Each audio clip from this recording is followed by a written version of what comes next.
Halo semuanya, kembali lagi di channel ini. Jadi di video kali ini, saya akan membahas tentang rekomendasi komik lagi, yang tentunya sangat seru untuk dibaca dan dinikmati. Ya, untuk di video kali ini, saya akan membahas rekomendasi komik manhwa dan manhwa, yang dimana MC atau karakter utamanya sangat overpower dan badass. Maka dari itu, di video kali ini saya telah rangkum beberapa komik manhwa dan manhwa tersebut. Tapi sebelum kita masuk ke pembahasan, jangan lupa untuk menekan tombol like dan subscribe-nya dulu. Karena dukungan kalian di sini sangat dibutuhkan agar channel ini dapat berkembang dan bermanfaat bagi kita semua. Dan berikut ini rekomendasi komik manhwa dan manhwa dengan karakter utama overpower dan badass. Dan yang pasti versi abjad akhir.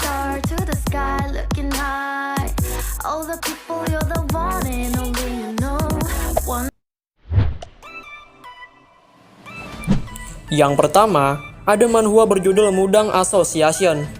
Jadi manhwa ini bercerita tentang seorang pria tua bernama Hyokyeon Mugang yang memiliki banyak pencapaian dalam hidupnya dan mendapat titel sebagai raja yang kejam, ahli seni bela diri, serta seorang pendekar terkuat dalam sejarah.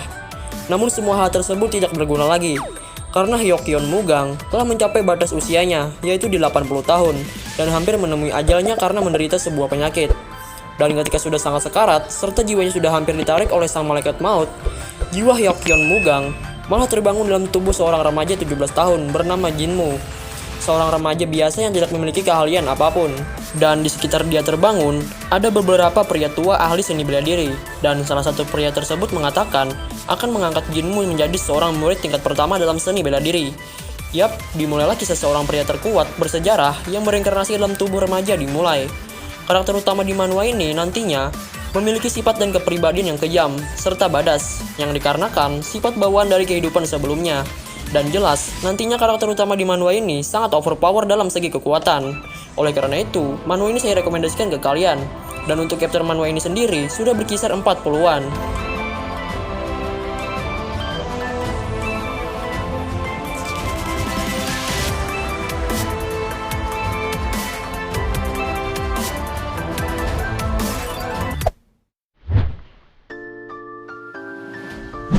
Masih dalam kategori manhwa, yaitu komik berjudul Dragon Ego. Manhwa ini bercerita dunia di dalam sebuah game MMORPG bernama Hidden Ego, yang dimana monster di dalam game tersebut memiliki kecerdasan dan perasaan. Di dalam game tersebut, ada sepasang bos monster bersaudara yang letaknya terpisah. Monster tersebut bernama Dragon Tapras dan Dragon Ignis. Hingga suatu hari, Dragon Ignis menyadari saudaranya Dragon Tapras telah mati. Dan yang membunuh saudaranya tersebut adalah 6 top ranker player yang ada di game MMORPG Hidden Ego. Apalagi setelah mengalahkan Dragon Tapras, para 6 top ranker tersebut mendapatkan item drop yang langka dari tubuh Tapras dan mengambilnya. MC di komik ini adalah Dragon Ignis, yang dimana setelah dia mendengar kematian saudaranya, dia bertekad untuk membalas dendam terhadap 6 top ranker tersebut. Ya, dimulailah kisah pembalasan seorang bos monster terhadap para player top ranker dimulai. Nantinya, Dragon Ignis akan menyamar sebagai player untuk mencari keberadaan para 6 top ranker. Dan diceritakan, Dragon Ignis akan dipertemukan secara bertahap dengan para 6 top ranker tersebut. Sifat dan kepribadian karakter utama di manhwa ini pemarah dan badass. Dan yang pasti, karena dia salah satu dari bos monster terkuat, tentunya sangat overpower. Oleh karena itu, manhwa ini juga saya rekomendasikan ke kalian. Dan untuk manhwa ini terbilang baru, karena baru berkisar 10 chapter.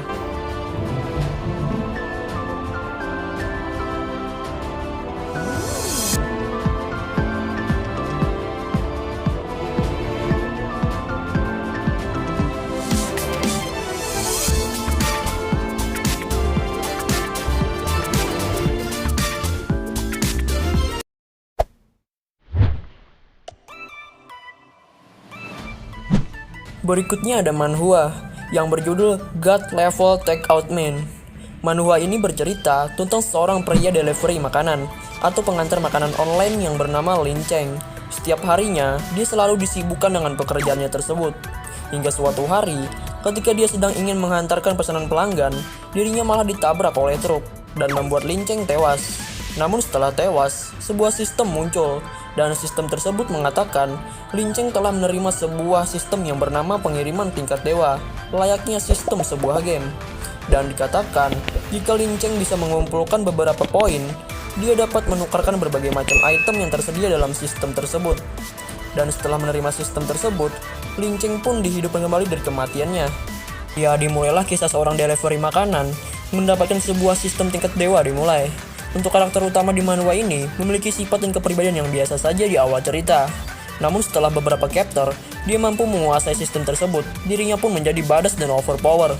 Dan untuk itu, manhwa ini juga salah satu yang saya rekomendasikan ke kalian. Dan untuk chapter manhwa ini telah berkisar 60 chapter lebih.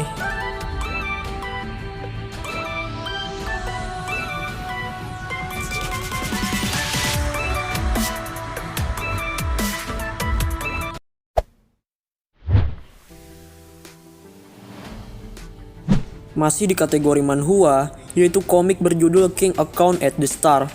Jadi manhwa ini bercerita tentang dunia pada tahun 2036, terjadi kecelakaan antara ruang dan waktu, yang membuat seluruh dunia berubah menjadi layaknya game, di mana muncul gerbang dan para monster di dalamnya, serta para manusia yang membangkitkan kekuatan mereka dengan memiliki sebuah job serta skill layaknya game.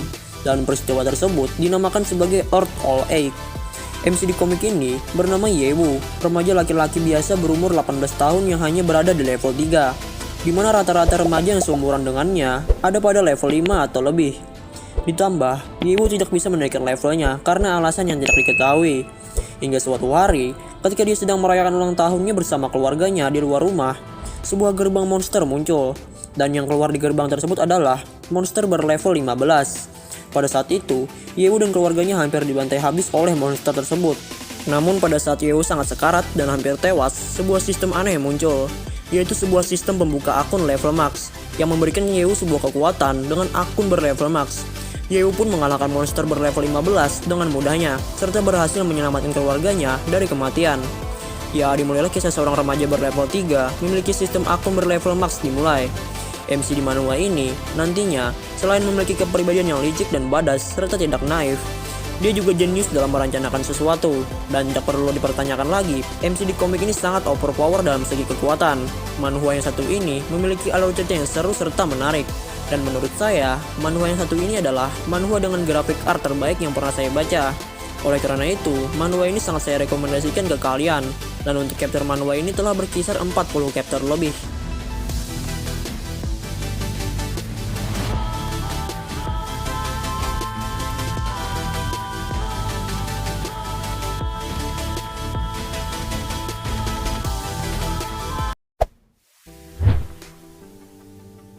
Yang terakhir ada manhwa yang berjudul Deor.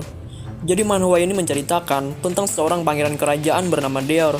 Di kerajaan, dia dianggap sebagai pangeran sampah dan tidak berguna, dikarenakan Deor hanya memiliki sedikit sihir dalam tubuhnya, yang dimana di dunia tersebut sihir merupakan suatu aset penting yang dimiliki manusia sejak lahir.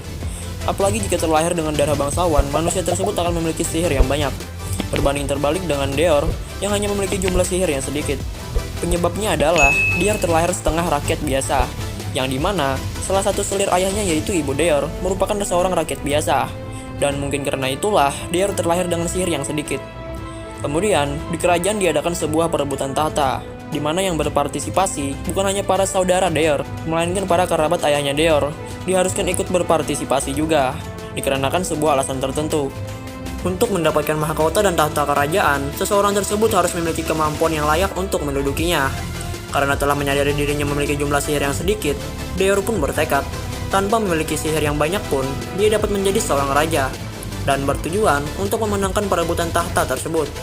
Ya, dimulailah kisah seorang pangeran tidak berguna, bertujuan mendapatkan tahta kerajaan dimulai. Karakter utama di manhwa ini, meskipun hanya memiliki sihir yang sedikit, tapi dia diberkahi dengan kecerdasannya dalam berpikir. Ditambah, dia ahli dalam menggunakan sebuah pedang, yang tentunya membuat dia menjadi overpower dan badass.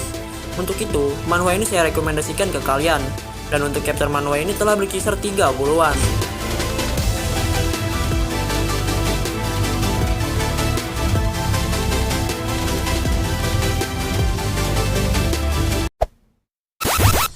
Dan itulah beberapa rekomendasi komik manhwa dan manhwa dengan karakter utama overpower dan badass. Terima kasih buat kalian yang sudah menonton video ini. Jika menurut kalian video ini menghibur dan bermanfaat, kalian bisa like video ini dan share ke teman-teman kalian. Dan di video berikutnya, mungkin saya akan membahas tentang rekomendasi komik lagi. Jadi sampai jumpa di video berikutnya.